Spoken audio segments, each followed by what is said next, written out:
What is going on, everybody? Welcome into Studs and Duds, the most comprehensive NFL player review series on the internet. If you're new here, well, Studs and Duds is a series that goes all the way back to when this channel really started as a Madden channel. Well, it turns out that using the ratings changes for my own custom Madden roster is a fun and effective way to discuss the rising and falling players around the NFL and to convey how they're playing in real life. So the series has stuck around. And today, we'll be going through the NFC South, and we're really focused on the second half of the season here. I did do a wave of this series around mid-season, so we're really piggybacking off of what we talked about around weeks 8, 9, 10. And then as you're looking to follow this series, I will be releasing these videos periodically throughout the course of the playoffs as each division gets fully eliminated from the playoffs. But before we do get started, if you could please take just a second to hit that like button down below. It really does help. It's a free and easy way to support my channel and get this video out to the eyes of as many NFL diehards just like yourself if you're watching this video. But with that, let's get started. And today, doing the NFC North, certainly a surprise to be doing this so soon. Did not expect all three NFC playoff teams to be eliminated by the divisional round, especially the Lions getting upset by the Commanders. Wow, this is shaping up to be quite the interesting division, especially as we transition to the one team that didn't make the playoffs from this division. The Chicago Bears, our first team here, stealing the prized offensive coordinator, Ben Johnson, to be their head coach in Chicago. Definitely going to create some excitement. And as we talk about the Bears here, definitely a lackluster second half performance from the Bears, and specifically the Bears offense, that Ben Johnson's going to have to turn this thing around. So let's get into it. We're going to start on a positive note with their super stud, kind of the high-flying riser that I wanted to highlight the most for each team. And it's going to be on the offensive line, giving some hog molly love here to Darnell Wright, the Bears' second-year first-round draft pick. Has really started to hit his ceiling. Man, what a great season for Darnell Wright. And he's getting a big +5 in the ratings here, making him the super stud. What a great year as a two-way player from Darnell Wright, both a pass blocker and a run blocker. He finishes 25th in the NFL among starting tackles in pass blocking efficiency, which is basically how many pressures you allow per snap. And that's obviously including left and right tackles. So he's already in the top half of the league as a starting tackle. And then as a right tackle, I can't quite filter that down, but that would presumably put him in about the top third of right tackles in the league, just in terms of pass blocking. And then he's taken strides as a run blocker as well, just sticking on blocks longer, firing off the ball, not missing assignments, as you typically see from young offensive tackles, but with Darnell Wright especially, that was, if there was a knock on him as a run blocker, it was just some kind of miscues that would show up at frustrating moments. Much less of that on tape this year, way less negatively graded blocks, if you will. You've seen that PFF run block rating skyrocket from a solid 66 as a rookie up to 82 in season 2 for him. So he has really been a hit for Ryan Poles, and he needed to be, because they elected to not take Jalen Carter because they needed a right tackle, and they found their guy here in Darnell Wright. So he's just been excellent, a true franchise right tackle there for Da Bears, and frankly, probably played a bit of a role in Ben Johnson's decision to go to Chicago. Probably sees shades of Penei Sewell in Darnell Wright. He's not Penei Sewell, but kind of the same idea, schematically speaking, that monster right tackle that can pass block, but can get on the move and be an excellent run blocker as well. So really, this is just the beginning, I think, for Darnell Wright, especially with Ben Johnson coming in. But not all positive, as I mentioned, for the Bears. Caleb Williams is going to lose 1 ratings point. This is a reversal from the 1 ratings point he gained in our first episode of Studs and Duds around mid-season. When we recorded that, it was after week 7, so that was after a run of his best games on the season. The London game, the game against the Panthers, where the Bears were, at a point in time, they were 4-2, and I think this was also fresh off of that Commanders Hail Mary loss, where Caleb did wake up at the end of the game to lead what was supposed to be a game-winning drive. So things were feeling really good about Caleb early in his career, and then the second half of the year hits, and they shuffle the deck with, different coordinators, and taking Thomas Brown, who was the coordinator, then making him the head coach. Just really not what you want to do in terms of stability for a young quarterback. It did unfortunately hurt Caleb Williams and the type of tape he was able to put out. And it's far from a disaster, right? He's still sitting here as a 76 after year one. It's very respectable, and I want to reinforce I have no worries about Caleb Williams, really, and especially with Ben Johnson coming in, I expect this to be as low as he goes on his career. But you do have to acknowledge some of the bad play that he put out there in the second half of the year. And this was something I tweeted out, and a good chunk of Bears fans agreed with me. And as I expected, a lot of people would look at it as a bad take. But watching Caleb Williams, I really do think this not throwing interceptions stat that I don't know the exact number, but he was up there. I don't know if it was for rookie quarterbacks or all quarterbacks in terms of consecutive passes without an interception. Watching Caleb Williams play, it was too conservative, in my opinion, holding the ball too long, not taking those chances down the field when he does have receivers who, yes, aren't playing amazing, but theoretically should be able to make plays for you down the field, and just taking way too many sacks. He did lead the league in sacks taken, and it wasn't all on the offensive line. So I just, the ability to play on structure, to play on time, to just throw the football, it was frustrating watching Caleb Williams, and there was a lot of poor days for the offense that you looked at Caleb and you're like, he's just not quite seeing it at the level you want right now. Again, he's a rookie. He's going to have a much more stable and theoretically a great, maybe the best play caller, or at least a top 4 to 5 play caller in the league now. Things should be trending up, but want to see him trust things, not take as many sacks, and push the ball downfield, not just in terms of decision-making, but also got to note some of the missed throws and some accuracy frustrations that certainly weren't on his college tape as well. So a little bit of a step back for Caleb, fully expecting a leap forward next season. But not all on him. These wide receivers did not live up to their namesakes. Not that either were horrible. Both DJ Moore and Keenan Allen had solid seasons, but based on their expectations, where I had them rated, not quite living up to those ratings. DJ Moore, a lot of frustrations throughout the course of the season.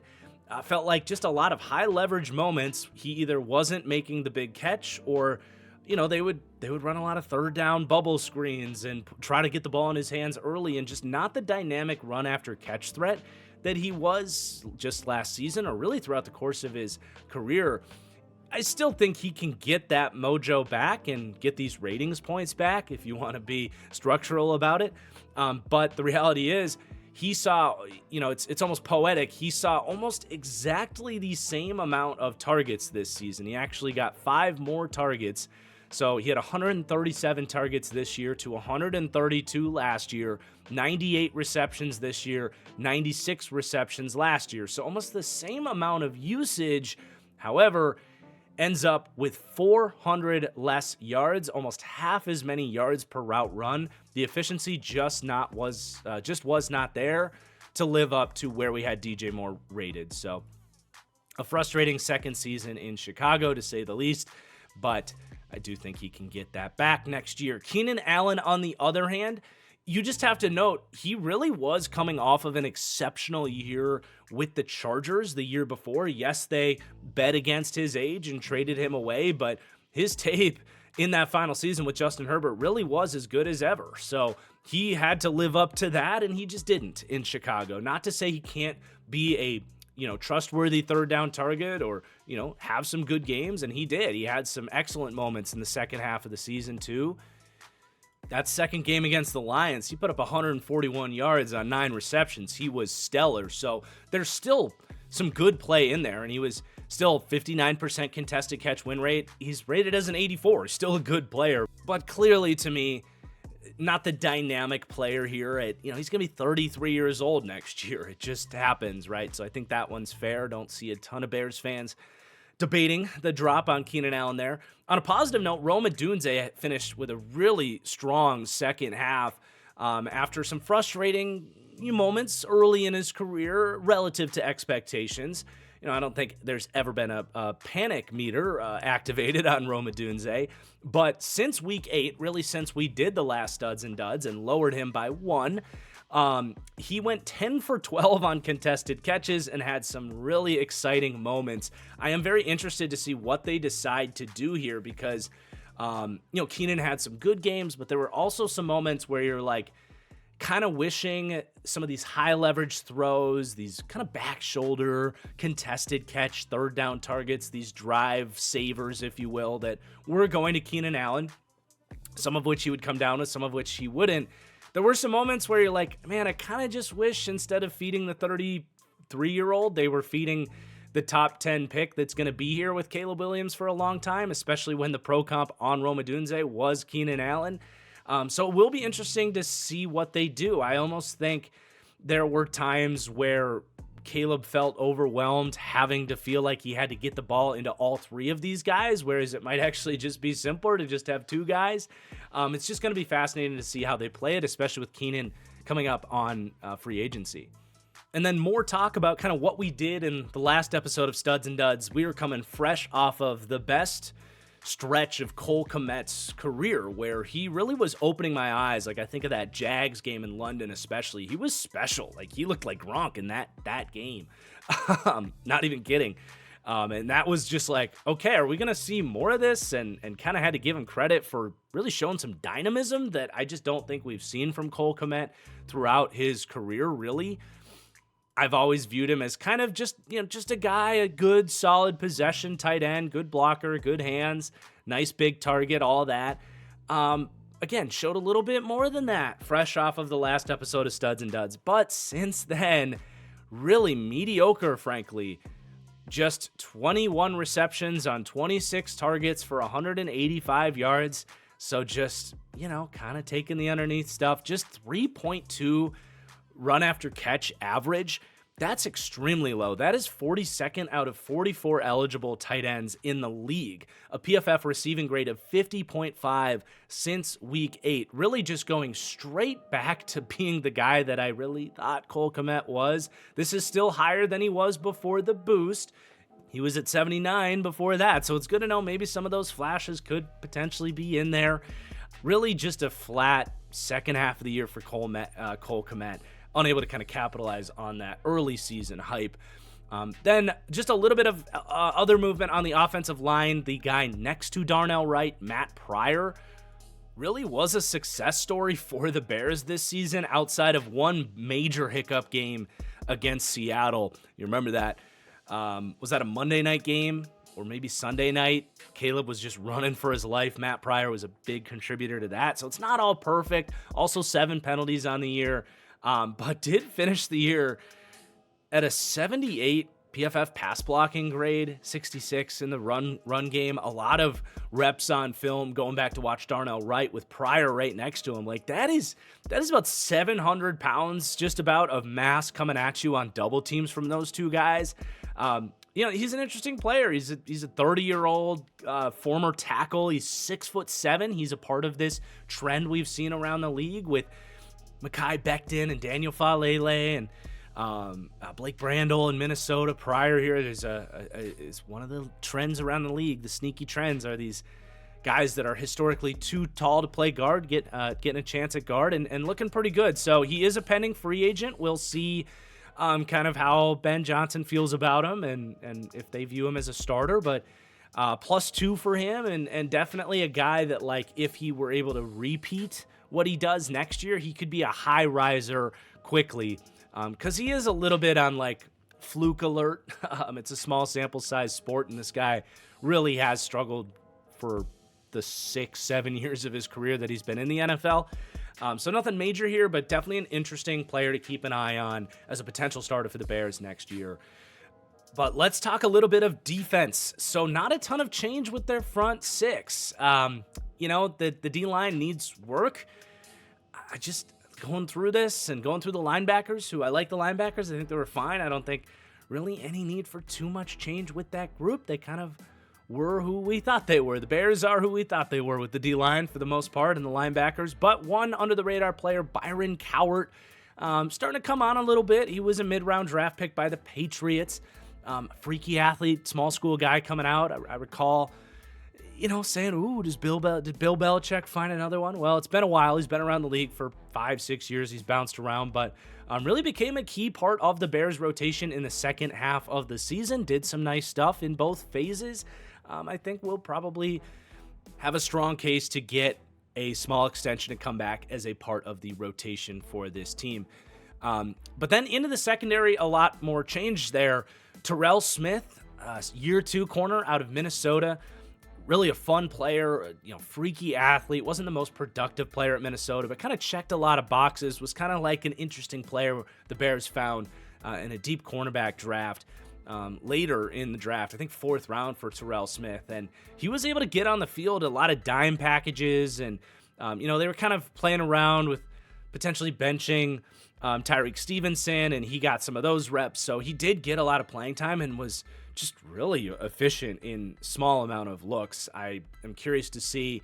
I know Dennis Allen. I don't know if that got confirmed or not, but Dennis Allen likes these long physical corners, and Terrell Smith has a lot of potential there with Dennis Allen if that is the direction they go. So definitely a lot of potential there, and a player that Bears fans are well aware of, but just as an NFL fan, this is a potential starter in the league who's really just continued to check boxes through the draft process, through his time with the Bears, and really is just kind of waiting on that opportunity to be a starter, because the Bears do have 3 corners that I do think they like, despite Tyreek Stevenson's up and downs throughout the year.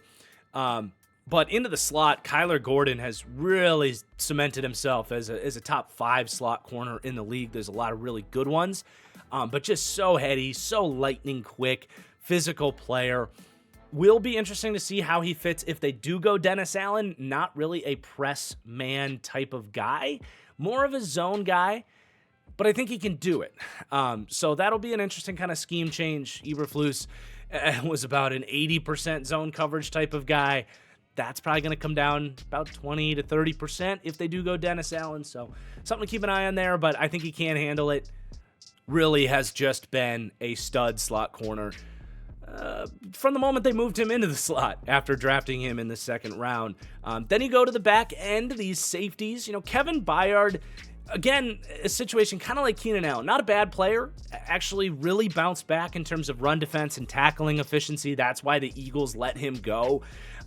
Really settled back in, and I think just had to kind of readjust to his aging body. Kind of has to take better angles, if you will. Can't be as aggressive in terms of the angles he takes from the back end. So I think probably watched his tape and made some adjustments there, certainly.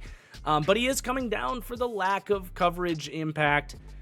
This is normal for aging safeties. Kevin Byard, 31 going on 32, just kind of creeping down from what he used to be as one of the best safeties in the game. So this is more just kind of a stock check on who Kevin Byard is at 32 relative to his former self than it is saying he was horrible, but certainly not the ball production or high impact coverage plays that you used to get from Byard back in his prime in Tennessee.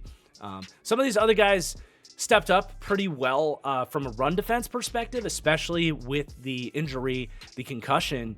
Kind of an interesting situation with Jaquan Brisker, who missed basically the entire second half of the season with a concussion. We'll have to monitor that this offseason. But both these guys did bring that physicality and tackling consistency when they played, to the point that both of these guys were getting on the field at the same time, just kind of rotating snaps a little bit. So just some nice safety depth there in Chicago. I believe Jonathan Owens is probably a free agent. He was one of those kind of roster bubble type guys. Elijah Hicks was drafted a couple years ago, but Owens making a case to be a nice backup safety from a run defense perspective. Really not much commentary on their coverage. Not a whole lot going on from those dudes.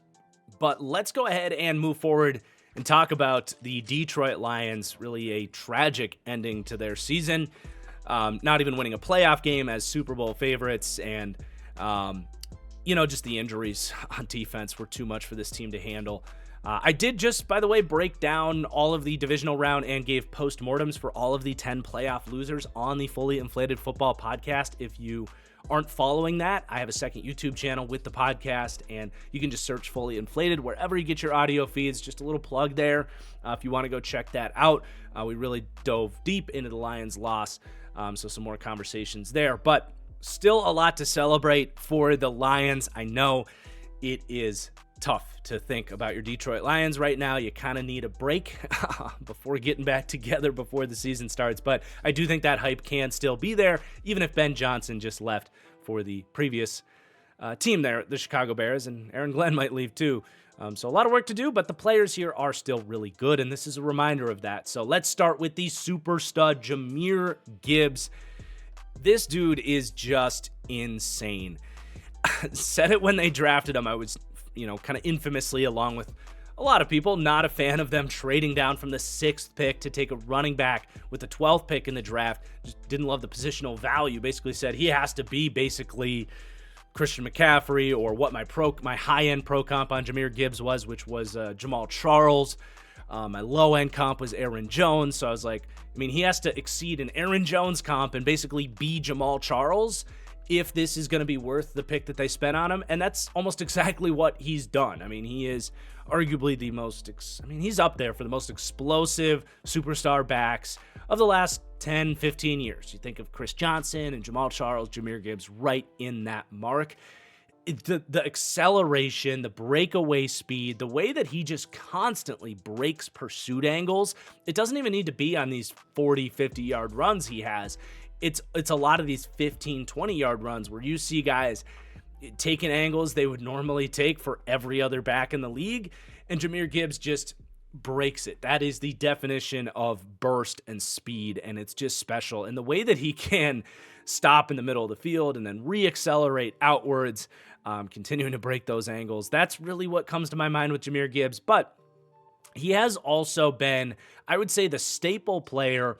You talk about league trends and things that you see on film that kind of change your opinion on not just players, but archetypes of players. Even with Gibbs coming out, I just didn't think he was going to be a guy that broke a ton of tackles or ran with a lot of power at all.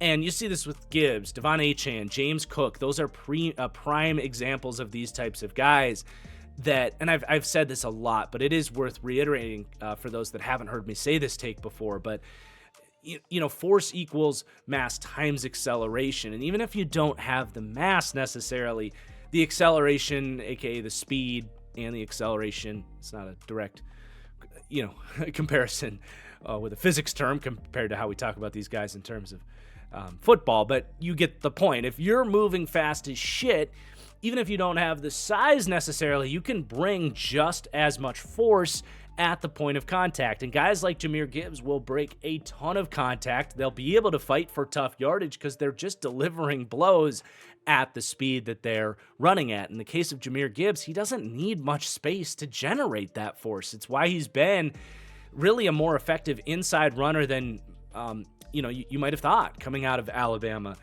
because you give him just 2 steps and he can burst through a full-size linebacker's arm tackle. So he's really a special player and such a integral part of what this team is able to do offensively.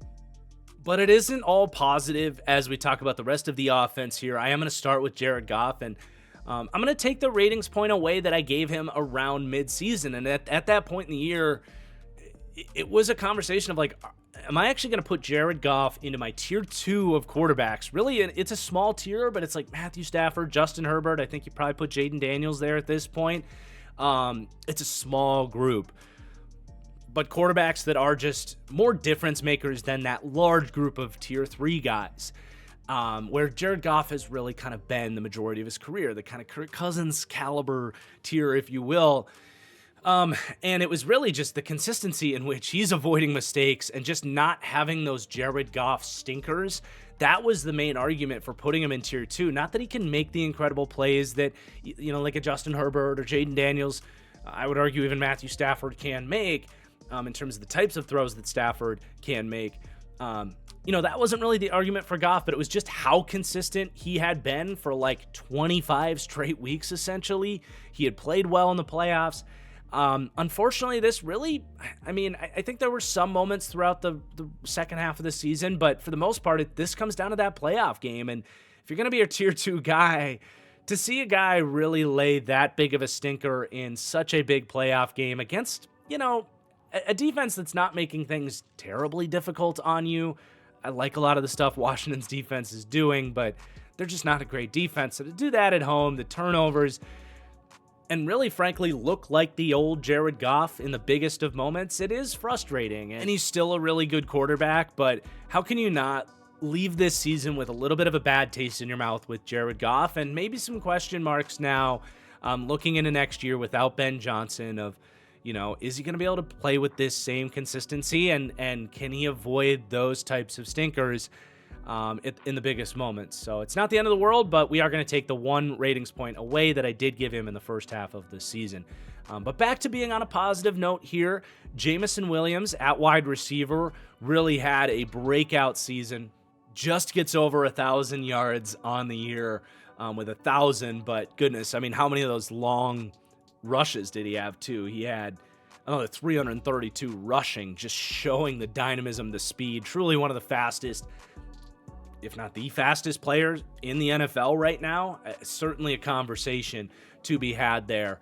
But it's not so much the speed, right? It's some of those routes that you saw on film, the digs and the outbreakers, developing that aspect of his game, making some more tough catches, being more of a complete wide receiver and not just a fast guy, right? So it's not that he's the most diverse wide receiver in terms of how you can use him, but just putting a few more things on the board in terms of how you can use him meant the world of difference, because if you have to respect some of those other routes and not just play over the top, that's when you really get yourself in trouble as a defense. So been a nice +4 breakout season for the former first-round pick.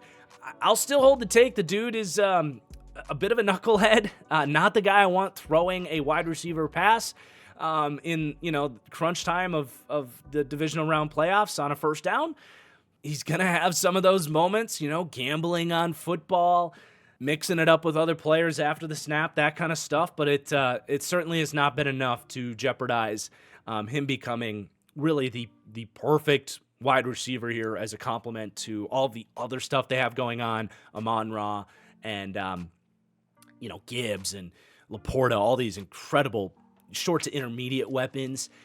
To have the verticality and the explosiveness from Jameson, it just completes the whole package. So it's been really scary thinking about the Lions with him and this version of Jameson Williams on the table, really. Let's talk offensive line for the Lions. This group just continues to impress. Penei Sewell, back-to-back years, this young in his career, just truly like some of the elite run-blocking seasons, back-to-back years here. For a prospect that was always going to be possible, he really was one of the best tackle prospects, if not the best. It was tough because he skipped that last COVID year, but I do think this was always in the realm of possibilities for him to really become the best right tackle in the NFL. Lane Johnson's still kicking around, and Penei is not quite what Lane is as a pass blocker. I would say Penei is top 10 in terms of pass protection, which is clearly good enough. But he has his moments. He has his losses. It's not quite Lane Johnson, who hasn't given up a sack in like 2 years. So kind of waiting on Lane Johnson to retire before you can cement Penei Sewell as the best right tackle in the league. Just kind of depends whether you'd rather have the run blocker or the pass blocker, and it's not like Lane's some slouch as a run blocker either. But you're really debating between Hall of Fame talents at that point. The dude is just absurd. And then Frank Ragnow as well. Don't forget about this guy. We talked so much about, I feel like, Creed Humphrey, deservedly so, that Frank Ragnow almost gets dismissed because I don't think Frank is quite the pass blocker that Creed Humphrey are, and both are elite run blockers. There were a couple games this year. DeForest Buckner got him. Ed Oliver got him. Struggled when teams were able to isolate him a little bit in pass protection, but, not like he's a bad pass blocker or anything like that. Very good. But back-to-back elite years as a run blocker, 90.9 PFF run blocking grade, following up 91.3 last year. This dude is just a special people mover in the trenches. He's tough as shit. deserves every bit of praise and another ratings boost here this season as he creeps towards a 90 rating for me. And then a very positive turnout from Christian Mahogany in the second half of the year here. Probably not a surprising turnout. When the Lions took him, it was like, God, how did we let the Lions get Christian Mahogany? Not saying he's Trey Smith, but kind of shades of Trey Smith, where somehow he's just sitting there in the 6th round because of injury concerns. Now, to be fair, he was dealing with something. He wasn't really available for this team for the first 3 quarters of the season, but gets the start week 16 against Chicago and just looks dominant. Ended up starting as well in the divisional playoff game against Washington. He had a 91.5 PFF grade. I know I'm referencing PFF grades a little bit too much for some people's liking with these offensive line rankings. But whatever you want to say about the PFF grades, if you're in the 90s, you're doing something right. And this guy was a really fun watch at Boston College, just an ass kicker in the trenches. It made total sense for the Lions. So as you look at them having to make some decisions on the interior of the offensive line, Graham Glasgow, as we're going to talk about, really didn't have a good year. They extended him before this year, and Kevin Zeitler had a monster season. He was a 1-year deal at 34, 35 years old or whatever it is. So they very realistically could look at Christian Mahogany as a potential starter. And if they do, can the guy stay healthy and reach his upside? Because if he does, God, dude, you put him next to all these guys in the offensive line, this thing could get even better. Granted, Kevin Zeitler was phenomenal this year, so if he's gone, those are big shoes to fill. But maybe he could at least fill those Kevin Zeitler shoes with a much younger, cheaper player. But as I just mentioned, there are some question marks there. Graham Glasgow, especially, who did get a half decent contract. I think it was like 3 years, $20 million, so they could probably get out of it. That's just off of total recall there. But dude, Graham Glasgow, out of 86 eligible interior offensive linemen, Graham Glasgow was tied for last in pass blocking efficiency and was horrible in the divisional round playoffs. Gave up 9 freaking pressures in that game against Washington. So definitely going to be a player that the Lions are going to have to decide what they want to do with this offseason. He's getting a -2 because the run blocking, I think, is still pretty good from Graham Glasgow. But when you're talking about Jared Goff, who I think has proven he's going to struggle with interior pressure, he just might not be who you want out there at this point. So that'll be fascinating to watch. Let's talk about the defense. Gonna give Aleem McNeil some love.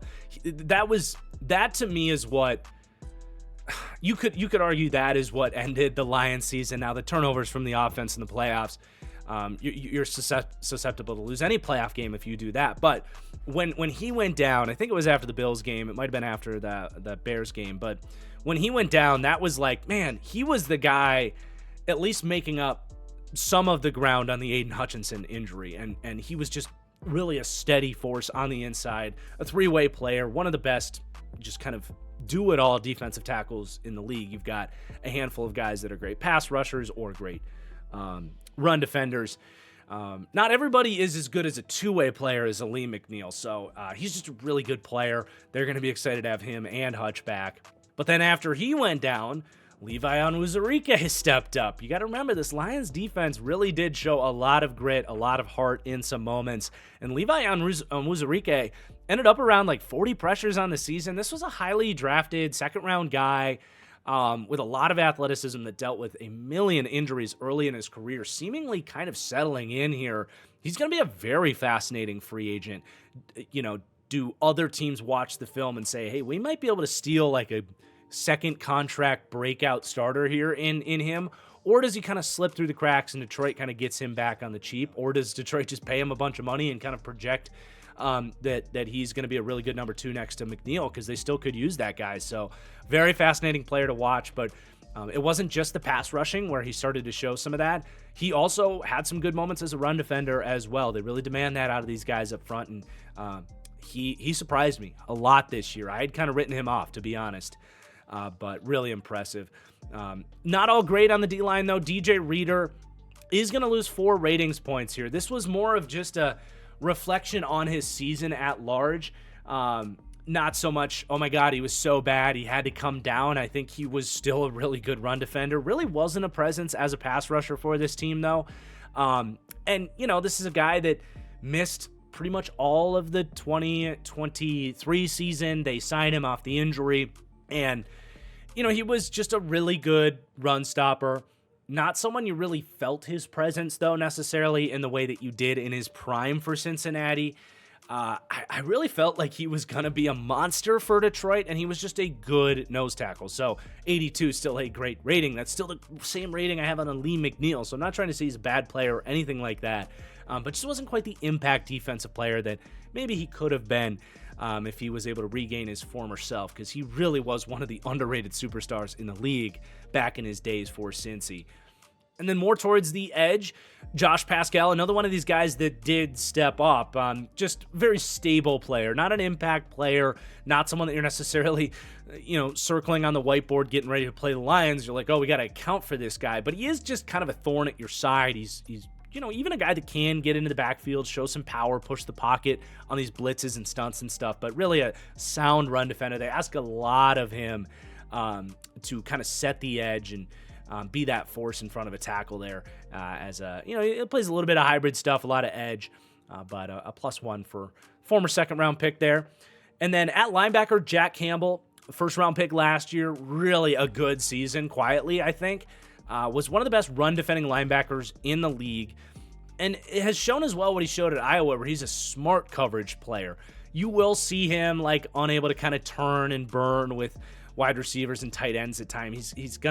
There are gonna be some times where you can locate him in coverage and get him. But for the most part, man, he is a force in the middle of the field. And as a second-year linebacker, this was an incredibly high floor player, and he's bringing that to the table. The Lions were still third in run defense. It's hard to say they would be there without Jack Campbell, especially as Alex Anzalone dealt with all these injuries, or at least the injury this year that kept him out of the lineup for so long. So things are definitely looking good for Jack Campbell. And then into the secondary, Amik Robertson really stepped up for this team. They battled a million injuries, and really from the beginning of the season, Amik Robertson kind of made a statement like, hey, I know you brought in 3 corners this year, and really 4 with him included. He was kind of an afterthought signing, but he fought his way into the lineup, and really just that's what I think of with Amik Robertson. He is a gritty fighter. The Lions, he was their type, right? This is that kneecap-biting physical corner. Talk about a thorn in someone's side. He's 5'9", but he's girthy. He's 190 pounds. Gave Justin Jefferson fits, man. Put him in hell in that second game against the Vikings. But he's got great ball skills. He's physical. They can put him in the slot. They can play him outside. They can do so much for him. He's another interesting free agent. I could very easily see a team looking at him and giving him a decent contract based on how he played. But the Lions, Carlton Davis is a free agent. Amik Robertson's a free agent. They've got these 2 young corners they drafted last year. They're going to have to make some decisions in that group too. So he's going to be an interesting guy to follow. And then Kirby Joseph, what a season from him. Did he end up with 9 interceptions? Just a ball hawk on the back end. He's a risk taker. There's no doubt about it. And to be fair, this probably would have been a +3 up to an 83 overall if he didn't have his worst game of the season against Washington. Some really ugly moments in that game. But this one kind of speaks for itself. A Pro Bowl caliber season from Kirby Joseph, who's had a kind of a roller coaster early career, which is not uncommon for any good young safety. Had a great rookie season. Second year was much more quiet. And then third year here, really bursting onto the scene. He's getting more expensive for the Lions here as well, heading into his contract season. And then I do just want to mention Brian Branch. Believe it or not, after all the praise we had, deserved praise in the first 6 weeks of the season, he did actually kind of struggle a little bit in the second half of the year. A bunch of uncharacteristic missed tackles. That's always a big thing with Brian Branch. He had a 15% missed tackle rate in the second half of the year. That's just not his brand. But he actually was giving up a decent bit in coverage, man. Not going to lie. Second half of the year, he gave up 340 yards, 3 defensive touchdowns. And part of this was the pass rush fell off a cliff, and they actually did kind of put him back into the slot, so he was in a position where he was getting targeted more often. I'm leaving him at an 87, which is incredible, an incredible rating for him. That makes him a top 5 safety. It makes him, as a slot corner, still the best slot corner in the NFL. I'm just saying he didn't really play up to that rating in the second half of the year, but I don't think it was enough to lower him. This is also more of just having the conversation of like, what position is he? Are they asking too much of him? Because in the second half of the year, you start to throw everything on his plate, and even guys like Derwin James had a fall off with that, where it's like I at some point this is too many hats to wear, and it all kind of jumbles together, and he's not able to just play fast and be within himself. So just kind of more of an observation on Brian Branch than anything, but that's really all we got. The specialists are going up, both Jake Bates and Jack Fox, the most basic names you could think of for a pair of kicker punter, but both those guys were really solid for the Lions special teams. Bates was a savior too, because their kicker went down very early in the offseason. That was supposed to be a question mark for him, and Bates wasn't. But let's talk about the Packers. A lot of good and some bad here with Green Bay. We'll start on a positive note with Josh Jacobs. Very self-explanatory here. I think you guys probably all saw it. Josh Jacobs returned to form. This guy led the league in rushing a couple years ago. And the Packers, frankly, got him at a bargain based on where the market was and coming off a down year with the Raiders. What a just excellent signing this was. He was the identity of this offense. God knows where the Packers would be without Josh Jacobs this year, being able to just lean on him in so many of these games. But he ends up with over 1,300 rushing yards, was good in the receiving game as well, was third in the league in yards after contact behind, take a guess, Derrick Henry and Saquon Barkley, who kind of stole the story this year, rightfully so. But, Josh Jacobs in his own right was just a huge kind of re-breakout and a massive storyline from really the season at large, in my opinion. So he's kind of back to what he was in that Raiders season, a +5 here from an 86 to a 91. But I'm going to lower Jordan Love, -2. It was a disappointing season for Jordan Love. Now, as I'm going to get into, I think there were some very legitimate reasons to believe he can still get much better and climb back up. But obviously the playoff game was really discouraging. If you knock Jared Goff for his game, you do the same thing to Jordan Love. We're about to do that with Sam Darnold in his conversation with the Vikings as well. That stuff really matters for how you talk about these quarterbacks in the biggest moments. Are you composed? Do you make the right decisions? Can you help elevate your offense? And Jordan Love clearly was not elevating the Packers offense in that game.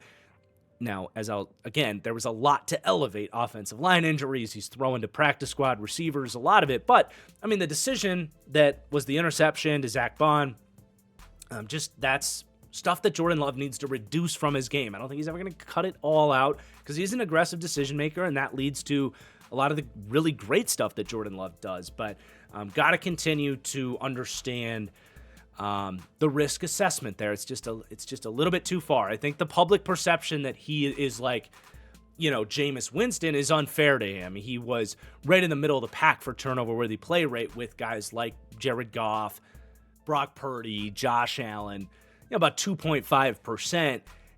People compare him to like Will Levis, for example. Will Levis at 4.4%. It's almost double of what Jordan Love's is. But Jordan Love's interceptions do tend to be ugly because he is such an aggressive decision maker. But you still want to see that improve a little bit and not make those mistakes when it matters most. When the game's on the line in the playoffs, they do seem to come at bad times, certainly, and against the best opponents. But where I'm really worried about Jordan Love, and frankly, if you want to talk about what changed in the Madden roster, it's the accuracy, dude. This -2 came only from tanking the accuracy, frankly. His mechanics are exhausting to watch, and, I just wish the Packers would fix a little bit. He throws these fadeaways when he doesn't need to. He doesn't step into his throws like he needs to, and it's throws throughout the entire season. It's the easy throws that he just doesn't make. You look at that fourth down to Malik Heath against the Eagles where they needed to keep the drive alive. I do think that ball should have been caught. A better receiver probably catches that ball if it's not Malik Heath getting the target. But he does lead it towards the sideline more than it needs to be. It's higher than it needs to be, and it makes the catch harder than it needs to be. So it's that type of stuff. And even some of these deep balls too, like the interception that Darius Slay had in that Eagles game. It's a great play by Slay, but it's certainly slightly underthrown. So that's really what Jordan Love, the processing, getting better receivers. Like, I really think Jordan Love is a better decision maker and sees the game at a faster level than most people give him credit for because of the occasional ugly interception, right? Really, it's the accuracy with him. And I said that coming into the year too, and it did not get better. In fact, it got worse. Fortunately, if you're looking for some hope as a Packers fan, he's got a world of excuses, right? The receivers, it felt like he never had the same lineup out there any given week. That Eagles game especially, he's down to wide receivers 4, 5, and 6 by the end of it. But he himself battled through a really tough knee injury that I think, expected to end his season before it ever really got started, before ever playing a game in America. And then kind of re-aggravating that injury, and then week 18, he messes up his elbow. It's just a lot of stuff that Jordan Love had to battle through, and it wasn't a disaster season. It was just a disappointing season considering the second half of his first season as a starter last year. He looked like a top 5 quarterback and clearly wasn't able to repeat that level of performance. So he's going to kind of settle in for now as like a tier 3 quarterback, a bit of a streaky player. But I do think there's still hope to believe, things can take that leap next season, but it's going to be a huge year for that narrative on Jordan Love and who he is as a player. But the rest of the offense does have some guys going up. Emmanuel Wilson, just big, bruising, undrafted running back, really efficient complement to Josh Jacobs. 500 rushing yards, 4 touchdowns, 4.9 yards per attempt, 2.93 yards after contact, really good PFF run grade of 88. Like, he's a really nice, powerful backup to have. Just passes the eye test. He's kind of like a poor man's version of Jordan Mason that the Niners found just, as an undrafted, big, speedy bruiser. Then Malik Heath, I still wish he would have caught that ball towards the sideline in the Eagles game, but he really did have a nice season as a wide receiver 5. He's a nice possession guy. Outside of that Eagles game, he did make some nice catches and frankly some big spots. So I do think he's a nice depth piece to have. Just, again, not the guy you want getting the biggest targets on your season. I think that's fair. In the notes down there, I do have some notes on Dobbs and Watson from an injury perspective alone here. I don't know that the Packers can really count on either of these guys as a part of their picture. And that's really tragic to say that, because these guys are really promising. But Dobbs, the concussion stuff is getting really scary with him. If he's back, that's incredible, and if he stays healthy, that's outstanding. But if he does decide to continue playing, it does kind of feel like one of those situations where, like, man, if he lands on his head the wrong way one more time, he certainly might have to consider retirement. And Watson, it just sucks, man. I feel so bad for him, but the poor guy's legs just cannot hold up. So you have to look at the Packers and say, okay, it's Jaden Reed. You've got some guys as fillers with Wicks and Heath that are nice but aren't really great starters. The Packers have to make some moves at wide receiver. I think if they count on Dobbs and Watson to be a part of this team, it is a potential recipe for disaster, not just for next season, but with what we said, with it being such a big year for Jordan Love, it's a recipe for disaster there as well in terms of his development that still needs to happen here at this stage in his career. But continuing to go through the offense, Tucker Kraft, outstanding season for him, +6 throughout the course of the year, +3 in this one. Just a steady force in this offense. While they need more wide receivers, they have their tight end one. He's still got room to improve as a blocker, but he's good enough in that phase. But steady hands, great run after catch threat. Not the most dynamic, like down the field weapon like they were hoping that Luke Musgrave would be. Maybe Musgrave in year 3 can take a leap. I don't know. Certainly didn't happen this year. We tanked him in last Studs and Duds, and he's an afterthought at this point. But that's why you do the double dip strategy. You just don't know in the draft. You miss on your second rounder, but Tucker Kraft in the third round, a clear hit for Green Bay. Kind of a big reason I really like the idea of Davante Adams to this Packers team. That would make a ton of sense. You got Adams, you got Reed and Kraft as your clear kind of building blocks there, as your complementary pieces. And then you kind of fill in the rest with whoever's available that week. Wicks, Heath, Bo Melton, Dobbs, Watson if they're available. Kind of painting a little offseason plan there for you, Brian Gutekunst. Go bring Davante home. It really would be perfect. Or a similar player, and maybe Stephon Diggs coming off the injury if he's interested. But they need that one, I think, at this point. But as we move on to the offensive line, it really was another impressive season for the Packers' offensive line. This is really one of the mainstay organizations for offensive line development, and with the three players we're going to talk about there, it's no different. Rasheed Walker at left tackle. For all the crap I give Brian Gutekunst, and a lot of it's deserved at times, finding a guy like Rasheed Walker who's just, I would say, bordering on a franchise left tackle. One more year of this for a seventh-round guy that you're always going to be just a little bit more hesitant on. One more good year, which he won this job, and it was easily their starter there next year.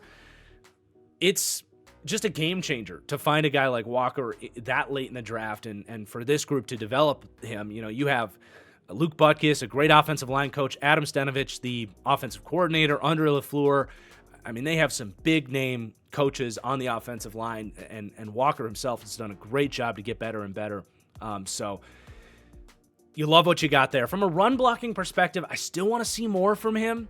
Falls off a lot of blocks. I feel like doesn't play as great moving forward as he does moving backwards.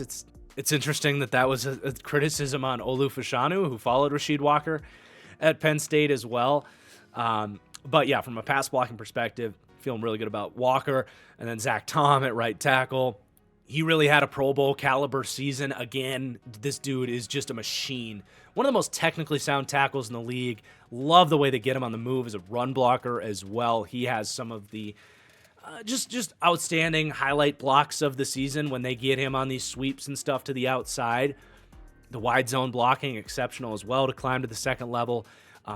Did unfortunately have his worst rep of the season in the playoffs. Nolan Smith got the inside on him. Just kind of a head-scratching moment. That was maybe the worst pass-blocking loss of Zach Tom's career, and it came at the worst time. That's going to have to kind of sit with you over the offseason, but obviously you feel great about Zach Tom. He's going to be heading towards a monster payday maybe as early as this offseason. And then Sean Ryan, nice season there. First year as a starter for him. Really getting a lot of reps as a guard for the first time outside of practice because he was a tackle coming out. And yeah, in year 3, it was nice for him. He settled in and he didn't have to think about him too much. He's a big plotting interior guy. So you're going to have some of those pass block losses where he loses his feet and all that. But really wouldn't be surprised if he's starting again next year because Josh Myers is going to leave in free agency. I think the likely solution for the Packers is you move Jenkins into center and then hope Jordan Morgan can take that left guard spot. But let's talk about the Packers defense. Really a discouraging season for the defensive line at large, so much so that the Packers fired their D-line coach. And that starts with these veterans. Kenny Clark. The writing has been on the wall here with Kenny Clark. He's been kind of steadily regressing throughout the last couple of seasons. Now, I do think he came on a little bit late to give you a little bit of hope here, but just 33 pressures and 1 sack on the season. Just 4 QB hits from Kenny Clark this year. Had some decent showings when he got to go against bad interior offensive lines like Seattle, San Francisco, the Rams, when they were injured week 5. But really any sort of capable offensive line was shutting him out this year. And it's weird because he's only 29 years old. Now, his football body is probably 32 because he was super young when he came out. But yeah, he's just not a star player anymore. He's just a good defensive tackle. He's not useless, but you were certainly not hoping the regression would come so quickly immediately after you paid Kenny Clark a third contract.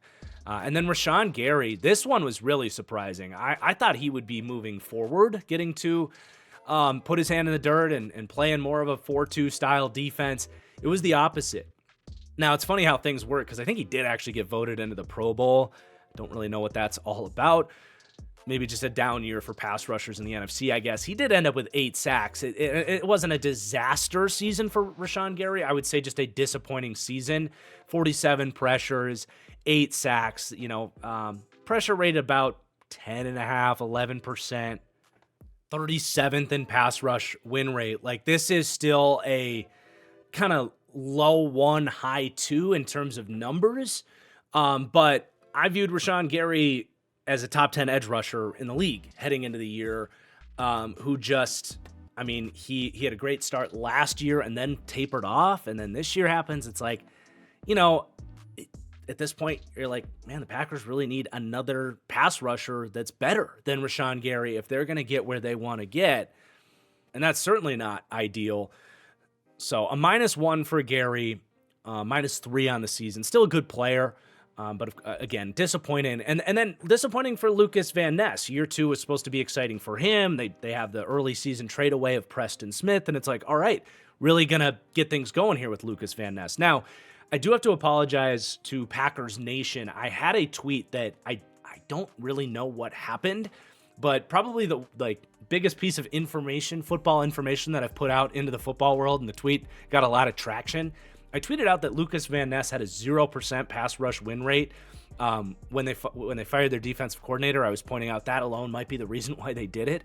It's not to say Lucas Van Ness didn't have a disappointing season, but that was highly inaccurate. I don't know if I had a filter was broken where I only had like 1 week selected, and maybe that week he had a 0% pass rush win rate, but clearly was wrong. He actually was 9th in the NFL in pass rush win rate from weeks 9 on.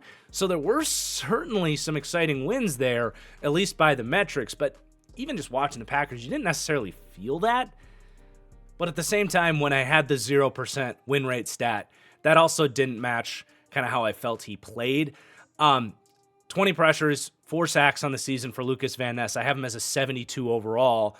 I think the rating is just fine there. We don't need to go up or down. But did not take the leap at all that you were really needed to see from your top 13th overall pick last year. Like, that's just not going to cut it. He is going to have kind of a hot seat season next year. So he's probably going to be the starter next year because they have some depth pieces they like and they need him. They have other aspects of this roster they need to invest in, like corner and wide receiver. So it's just a massive wild card for this defense is, can he take those athletic traits and figure out how to play football in year 3? But as I said, there's a couple of rotational guys they like. Brenton Cox Jr. played a lot in the second half of the year and just a solid player to have around. He's tough. He defends the run. He's got some pass rush moves. Not a great athlete. That's why he ended up going undrafted ultimately. But yeah, as a edge 4, edge 5, he's nice. And then this Aaron Mosby got some playing time too. He made some plays in the backfield, earned his way into the lineup, especially after Preston Smith got traded away. So, they have some filler depth. They just need guys like Gary and Van Ness to play better at the top. But then at linebacker, Edgerrin Cooper was a huge bright spot this entire season, really. Obviously, the explosive plays were there. What he did as a blitzer, he was maybe the most efficient blitzer in the league. He had 11 pressures, 4 sacks, a PFF pass rush grade of 90 on just 51 blitzing snaps on the season. That's not so much a surprise. He was superb at that at Texas A&M. He's just such a freaky playmaker in those types of situations. But honestly, I would say his diagnostics and ability to just play the linebacker position, I thought the Packers had some honestly really good run defense performances down the stretch. He did a pretty good job, I feel like, against Saquon Barkley in the Eagles playoff game. He's a dude and could be almost like the Packers benefiting on kind of the market readjusting. 3 years ago, Edgerrin Cooper, probably a first-round pick based on his pedigree. But so many of these super athletic kind of raw linebackers had busted in the first round. Quay Walker, look no further than Green Bay, being maybe a reason Edgerrin Cooper did fall. Could be an overreaction to the league. I don't know. I'm not ready to quite go that far, but it's certainly why he was there in the second round. When Edgerrin Cooper compared to some of these other linebackers that have gone in the first round, guys like Quay Walker, I think you could go down, argue guys like Patrick Queen, and certainly like a Jamin Davis, who this Packers team ironically picked up for a week mid-season before the Vikings took him off their practice squad. I think Cooper was I think my grades would reinforce that he is a better prospect than those guys. Just more of a playmaker in college. So this could be a real legitimate difference maker for this defense at the linebacker position, especially if the mental side of things are better than you even expected. For a guy that really just wasn't asked to play much true linebacker at Texas A&M, he really was like blitzing and spying and just manning guys up for the most part. But good to see, like, he can things can click mentally for him as well. Very clearly their best linebacker through just his rookie season already. Isaiah McDuffie as well had a nice season. He played a good bit. Cooper and Quay Walker missed some time. He actually started the season ahead of Edgerrin Cooper, given that kind of veteran experience. He was familiar with Jeff Hafley's defense, having played for him at Boston College. So, he was nice. He's probably going to hit the market here and could be a guy to keep an eye on. That, talk about league trends. These second contract free agents that weren't necessarily superstars, but decent players, decent film, giving them, paying them after 4 years of development in the NFL. Sometimes they really ramp up on that second deal.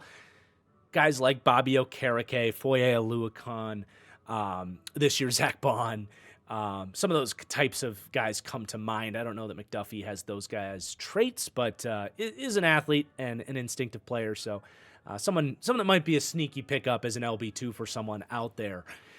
Let's talk about this secondary.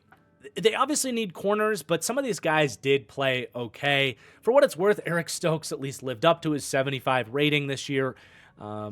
Just to mention that. But Carrington Valentine in year 2, he's probably the one guy you look at and say, yeah, he's probably a starter on this Packers team, considering they kind of need 2 other starters, which I'll talk about. But, a raw developmental player out of Kentucky, another great pick from Gutekunst, has all the traits. Probably a guy that should have been picked 3rd, 4th round. That was certainly my grade on him.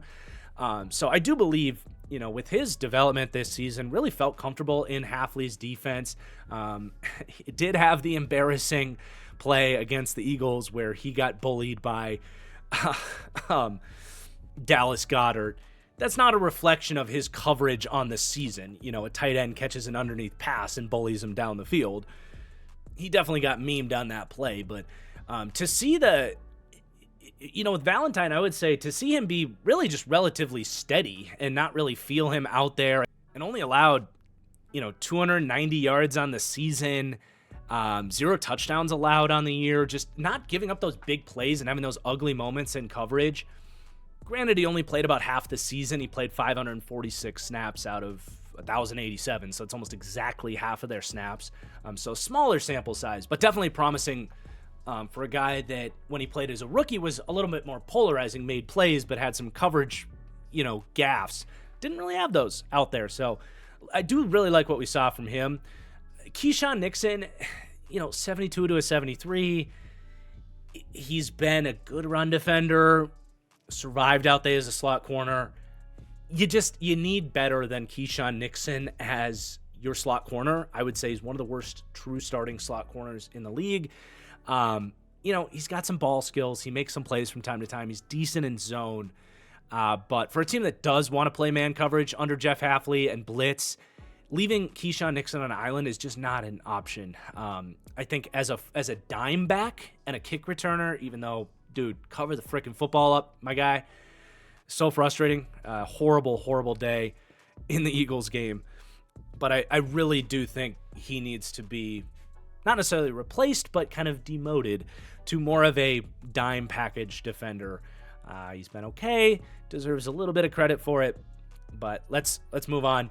Got to mention Jair Alexander because I did edit his injury rating for the Madden roster. The guy just cannot hold up. He goes down with a non-contact hamstring injury midseason and never gets back on the field. Going to be kind of it's similar to like a Trey White situation, or maybe think back to like the early years of Jason Verrett. he's obviously remarkably talented, one of the best corners in the league when he can play, but I don't think the Packers can really justify paying him when he's almost a guarantee to miss time at this point. I think he's played like 40% of the available snaps over the last 4 years. Is that right? I mean, off the top of my head, that sounds about right. So, just, someone might get lucky and pay him a bargain and he actually stays healthy, but I don't think it's for the Packers. I don't think it makes sense for them to value him at the contract that they're paying as at the time was the top paid corner in the league just a couple years ago. But with these safeties, Javon Bullard, I thought had a good second half of the year. Ups and downs, had some coverage busts, certainly not perfect, but you do see the Georgia defender in him where he can fly downfield, and some of the tackles, like saving big plays, were really, really impressive. A tough rookie year because they played him some in the slot, they played him some free safety, strong safety. They really asked a lot out of the young kid, so you didn't see too much anticipation and high-end coverage overall. So a lot to learn, certainly, but I think you're encouraged by the rookie season from Javon Bullard. And then this Zane Anderson got on the field when Bullard missed some time and Evan Williams missed some time as well. So Zane Anderson, I do kind of remember him because he was one of those like RAS God types of guys coming out of BYU. BYU seemingly puts out some dudes with some crazy workouts every year or so.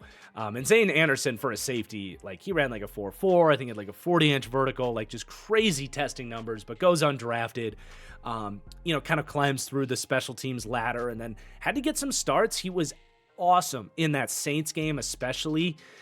So I don't know, interesting player with that athletic background and some good tape on the board now. Someone to maybe keep an eye on, but certainly a nice guy to have for special teams as well with his speed and range. And then Brandon McManus did miss a field goal in the Eagles game. It's a theme. A lot of these guys just didn't have, good moments in that playoff game. But what a godsend on the season Brandon McManus was. Gotta think he will be getting a contract extension with Green Bay. You cannot invite the kicker volatility that they have dealt with since Mason Crosby's regression and departure here. You cannot invite that back into the building. So give Brandon McManus whatever he wants.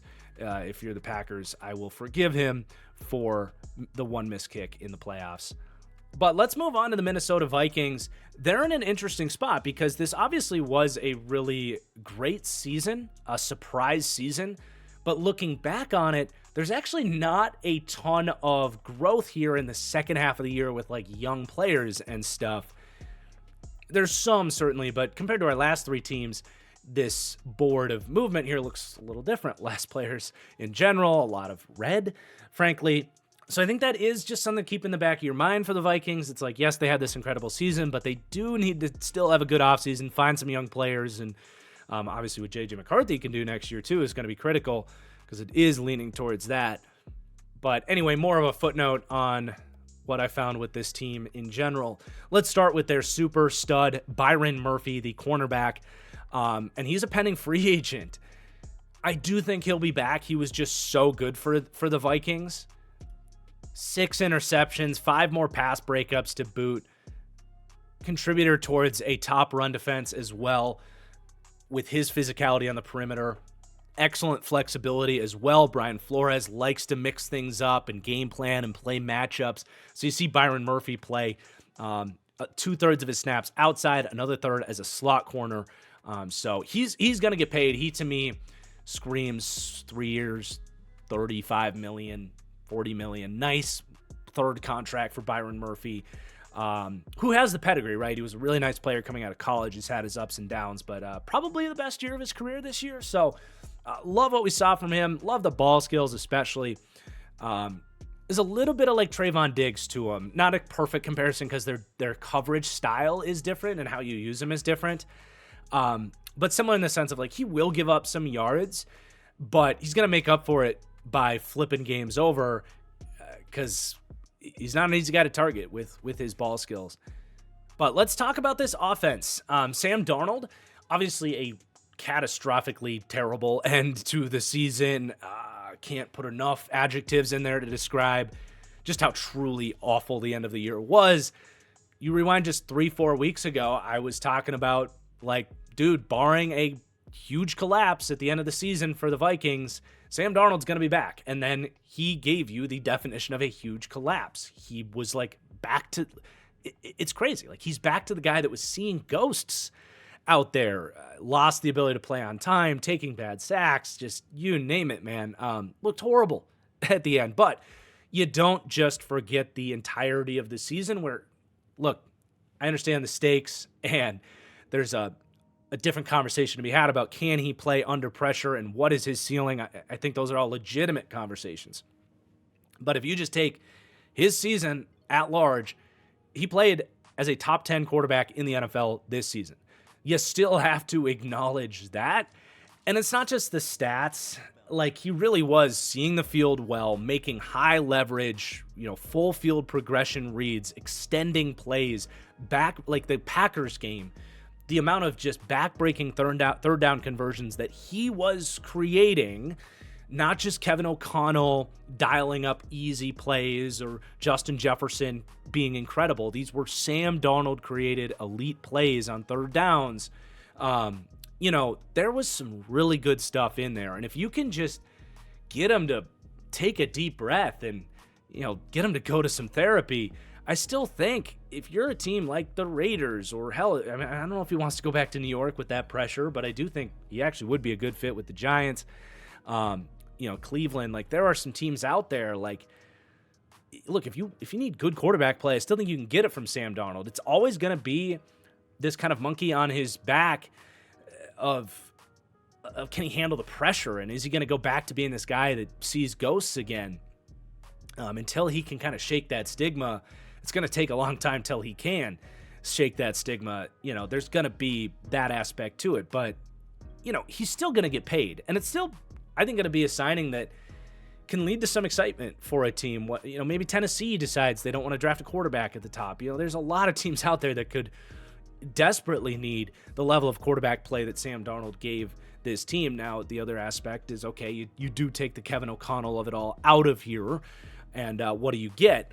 It's going to be a volatile, polarizing signing, but still a +3 from Sam Darnold, +7 on the season. Still worth celebrating what he accomplished this year, even though it had the ending that it did. And to be fair, his offensive line, especially down the stretch, was treacherous.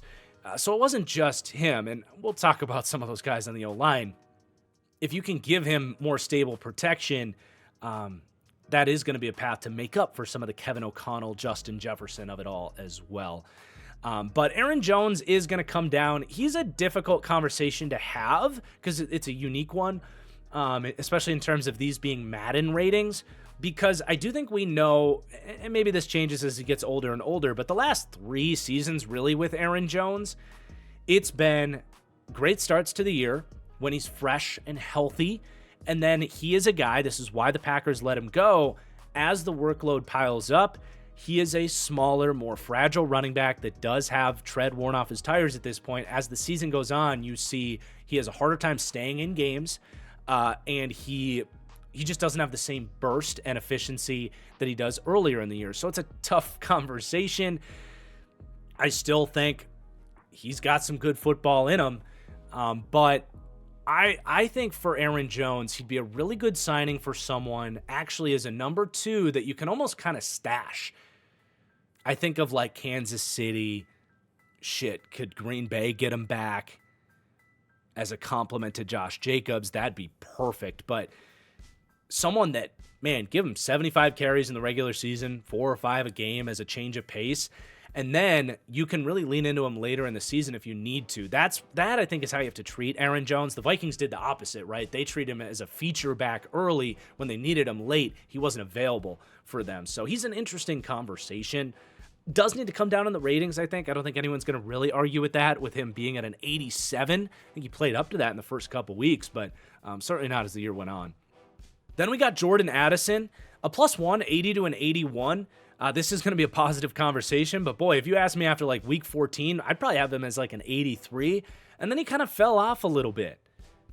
And he actually only ended this season, including that wild card game, with 904 yards, 9 touchdowns. Like, again, this is a positive conversation. He so clearly is a fantastic number 2 wide receiver and the perfect complement to Justin Jefferson. But all I'm saying is, after the Bears game, the first one, and after the Falcons game, it kind of felt like he was going to maybe be more than that. Kind of like, we kind of talk about like Devonta Smith and Jalen Waddle and T. Higgins at times where it's like, yeah, they're a 2 on their team, but they'd probably be a number 1 elsewhere.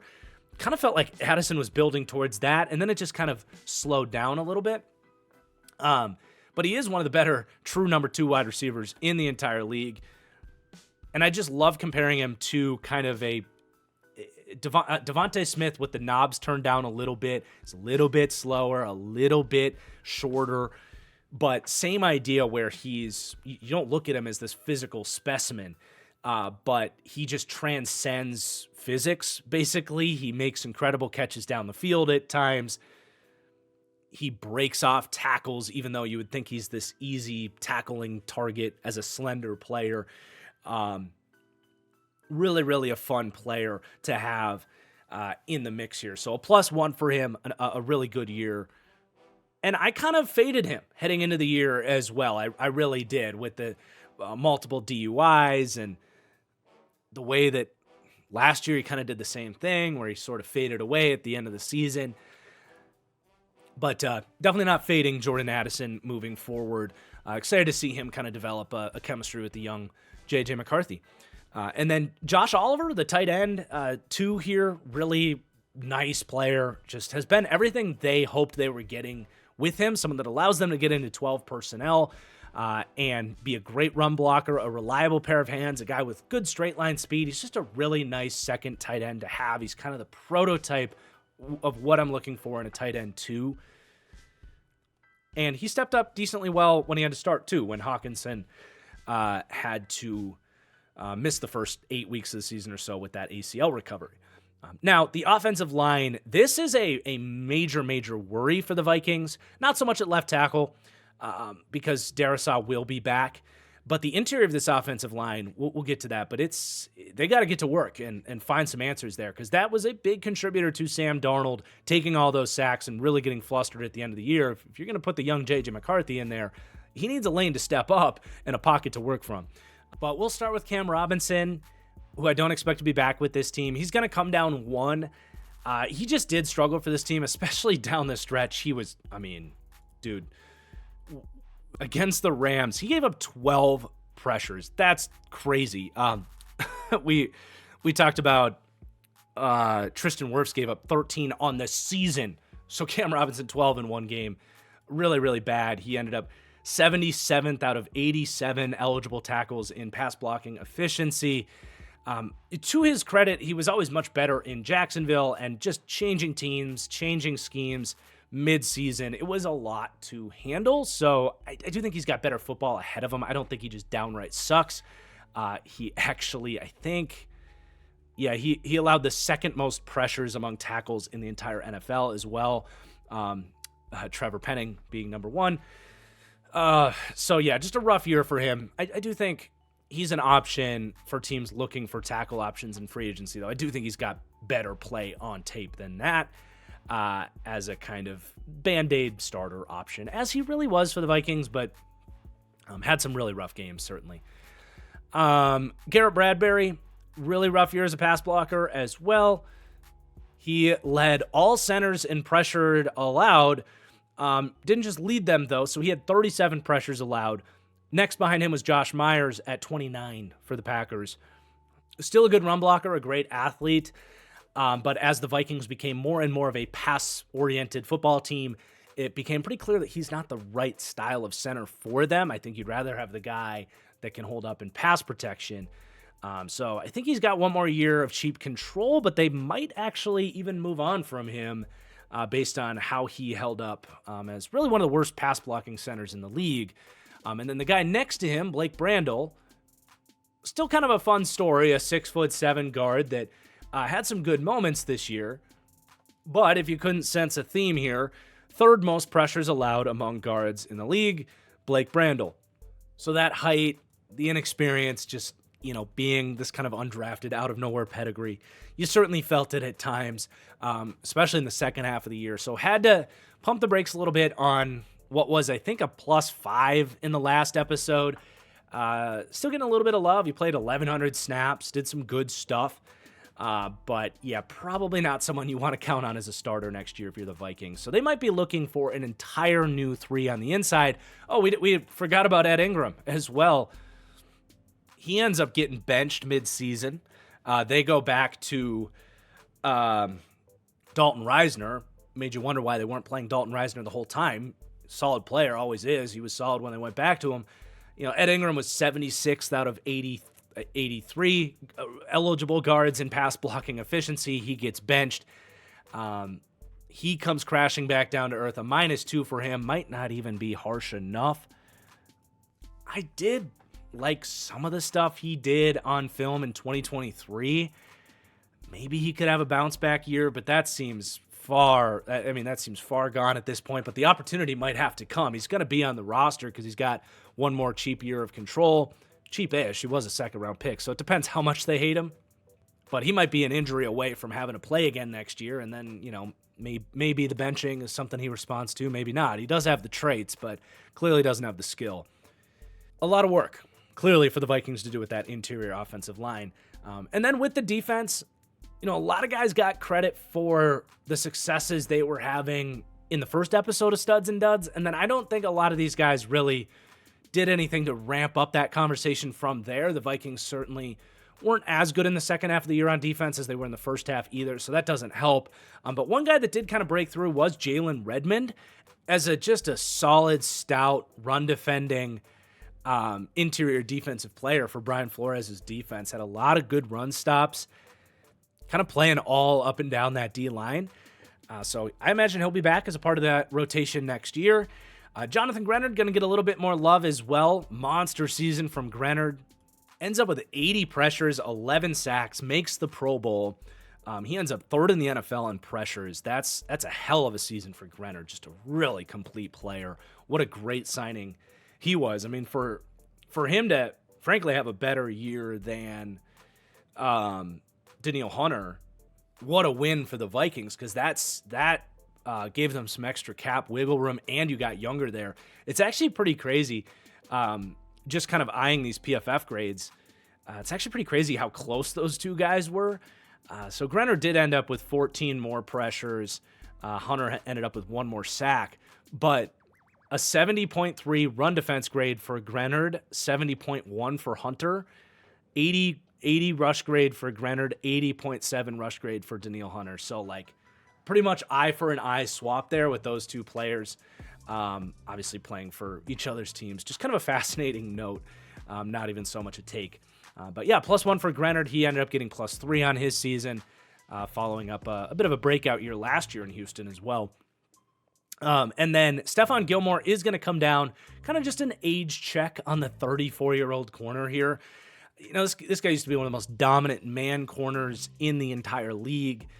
This season, not so much. More of a zone corner, a good, solid Band-Aid veteran, which is what they were looking for in him.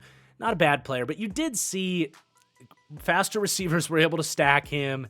You could feel the lack of speed much more often. He ended up with a 53.6 PFF coverage in man coverage this year. I didn't go and cross-reference his previous seasons. I imagine that's a career low on Stephon Gilmore to be below that 60 mark on him. So just doesn't quite have what he used to, which is going to happen to a 34-year-old corner. And then the punter, Ryan Wright, had a solid season. Going to get a little bit of love, punter love, to wrap things up. So there are your NFC North studs and duds. I'm not quite sure when our next episode is going to come, because I am going to be heading out to the Shrine Bowl and the Senior Bowl over the next week. So probably going to be a big rush on studs and duds in the weeks leading up to the Super Bowl. So appreciate your patience on that. But I do hope you guys enjoyed. Let me know in the comments down below if you think I went right or wrong on anybody, if I missed anybody. Please do hit that like button on the way out. It really does help me. So thank you for that. Thank you for watching. And I will be posting a mock draft here before I head out for those college showcase games. So we're going to have some draft content coming real soon. if for some reason you're not subscribed, make sure you're subscribed so you don't miss that. But yeah, peace out, everybody.